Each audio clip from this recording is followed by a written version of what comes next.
রাজধানীর বাজারে বেড়েছে মুরগি ও গরুর মাংসের দাম। এজন্য সরবরাহ ঘাটতিকে দায়ী করছেন বিক্রেতারা। তবে চাহিদা কমার সাথে সাথে কিছুটা কমেছে সবজির দাম। অন্যদিকে সরবরাহে কিছুটা ঘাটতি থাকলেও নির্ধারিত দামেই বিক্রি হচ্ছে ভোজ্য তেল।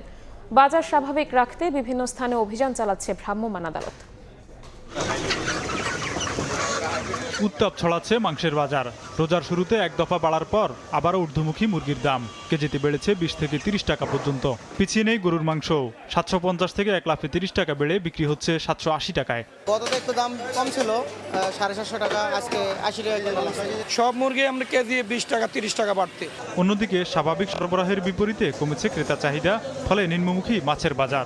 শিং মাছ 400 টাকা কেজি, মাগুর মাছ 500 টাকা কেজি। নদীর মাছের দামও কম, মানুষজন মোটেই নেই। স্বস্তি আছে সবজির বাজারে। কাঁচামরিচ বিক্রি হচ্ছে প্রতি কেজি 60 থেকে 80 টাকায়, যা এক সপ্তাহ আগে বিক্রি হতো 100 থেকে 120 টাকায়। তবে বাড়তি দামেই প্রতি হালি লেবু বিক্রি হচ্ছে 120 টাকায়। এছাড়া বেশিরভাগ সবজি পাওয়া যাচ্ছে 30 থেকে 60 টাকা কেজিতে।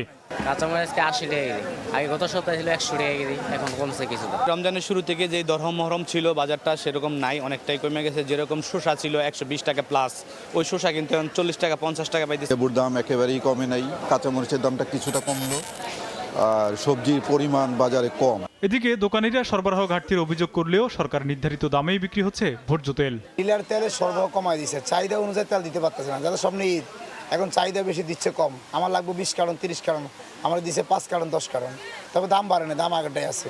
অন্যদিকে সিন্ডিকেট ও বাজার কারসাজির বিরুদ্ধে রাজধানীর বিভিন্ন এলাকায় অভিযান চালাচ্ছে ভ্রাম্যমাণ আদালত। অনিয়ম পেলে করা হচ্ছে জরিমানা। তেলের ক্ষেত্রে ওনাদের যে বিষয়টা, একটা তেল নিতে গেলে 5 লিটারের ওনাদের কমপক্ষে 3000 টাকার শপিং করতে হবে মর্মে ওদের যারা বিক্রয় প্রতিনিধি আছে তারা মৌখিকভাবে যারা ক্রেতা বা ভোক্তা তাদেরকে জানাচ্ছেন।